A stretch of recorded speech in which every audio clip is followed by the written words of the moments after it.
তো হ্যালো বন্ধুরা, আসসালামু আলাইকুম। আমি আছি বাপি। তো বর্তমানে আমি আছি এখন চেন্নাই, আর এই চেন্নাইয়ের মাটিতে আমি একটা 90 দিনের চ্যালেঞ্জ নিয়েছি, আর আজকে তার 3 নম্বর দিন। তাই সকাল সকাল ঘুম থেকে উঠে হাতে ব্রাশ নিয়ে বেরিয়ে গেছি।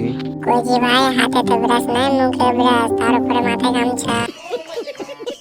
বাইরের দিকে দেখি সবারই 4 চাকালা নিজের নিজের শোরুমে লাগা আছে।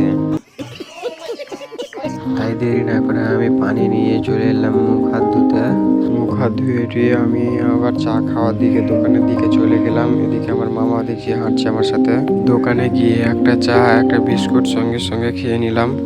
আর আজকে আমাকে এই সাইকেলটাতে কাজে যেতে হবে, তাই সাইকেলটাকে বাইরে বের করে দিয়েছি। কোনো রকম ভাবে সাইকেল চালিয়ে কাজের সাইডে যাওয়ার পরে বলছে আজকে কাজের সাইডে কাজ হবে না, অন্য সাইডে কাজ হবে। তাই ইঞ্জিনিয়ার অন্য সাইডে আমাকে নিয়ে যাচ্ছে কাজ করার জন্য।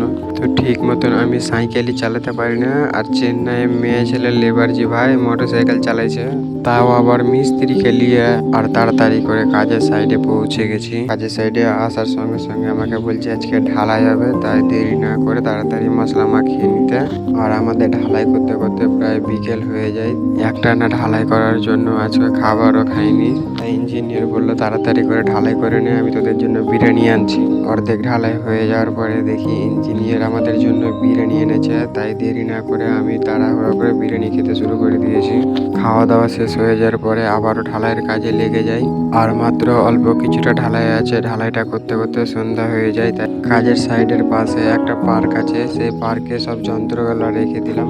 রেখে দেওয়ার পরে ইঞ্জিনিয়ারের বাইকে করে আবার ঘর আসার জন্য রেডি হয়ে নিলাম। এদিকে দেখি ইঞ্জিনিয়ারের বাইকের থেকে মেয়ে ছেলে লেবারটা জোরে গাড়ি চালাচ্ছে যে ভাই। তো আবার দেখছি মেয়ে ছেলে লেবারটা হাই হ্যালো করে দিল। ভিডিওটা ভালো লাগলে লাইক, কমেন্ট, শেয়ার করে দিও সবাই।